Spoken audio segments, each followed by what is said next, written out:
Hi there, Highlander fans. Jason Guerette here for the Highlander Sports Network, joined by men's lacrosse head coach Travis Johnson, now in his 8th season here at NJIT. Coach, welcome. Thank you for having me. Well, your season starts in a couple of weeks here. What are you doing to get ready for the season? What are some of your expectations going in? We're pulling out the winter jackets, as always happens in spring. So, it's great. Last night, the guys got back, and then we had a lift this morning, and we'll start practice this afternoon and get going here. But looking forward to it. This will be your second season in the America East for men's lacrosse after kind of being an independent for a while in your tenure as head coach. What does that mean to you as a head coach, having a conference that you can call home and have some stability there? Well, it's nice for the guys to be able to have some games that they know that each year they're going to play and develop some conference rivalries, kind of thing going on. And I think we've started to kind of see that a little bit. Last year with our two games with Stony Brook and Binghamton. And I think that led to some interesting games the second time around. But it's nice to have games set in your schedule, and not having to go out and find games, which then allows you to go out and get some games that will help you prepare for those games, in the non-conference action. You expect the level of competition to be very high in the America East this year? Yeah, it's every year they continue to get better and better.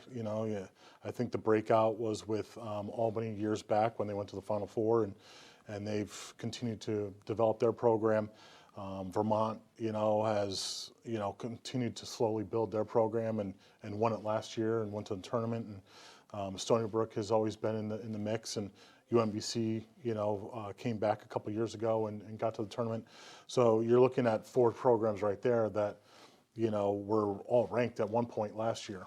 So the competition level will continue to increase, and then you have UMass Lowell, us, and Binghamton that are continuing to fight and try to get to those standards of those 4 programs.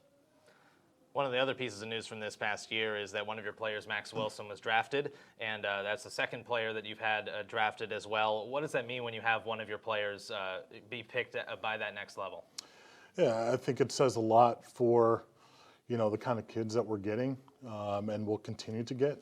We're looking forward to, hopefully grabbing a couple more guys that are going to be getting into whether it's the NLL or PLL now. And so, but we're still probably a few years away there from a talent pool perspective of having more than one every couple of years. But, I think it says a lot about those guys, Aaron and Max, of them coming into the program, working their butt off to get to that level.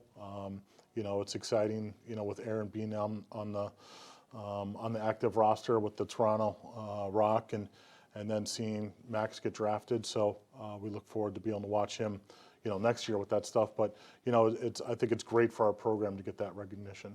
Who are some of the guys that you'll be counting on this season as you go along? We're still so young. It seems like every year's been younger and younger. But you have Colin Fogarty, who is now a grad student. So we'll lean on him again. He's played a lot of minutes through his career. And down low at attack with him, you're looking at Gavin Wilson, you're looking at Jack Bowie. Those two guys, they played a lot of minutes, but are still young as well. So, and then midfield-wise, we get CJ back, Colton Johnson back at the midfield from an ACL tear last year. And hopefully he gets back to full strength. But, having him back, OC, Owen Corey, had a tremendous year last year, but the expectation for him is to be even better this year. Lynch Raby, had a great back half of the year last year after breaking his wrist. So I'm looking forward to him starting the first game of this year and continuing to balance his game throughout the year. And then down low, I think we've got some really good, talented guys that if we can stay healthy, with Matt Bowerman, Jacob Bumgart, Teddy Grimley, even Josh Valia, in the mix with that. So those guys have played a lot of minutes.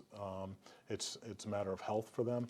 And then Liam Brown in the cage, he started as a freshman and continued to go there, and his confidence level, right now is really high.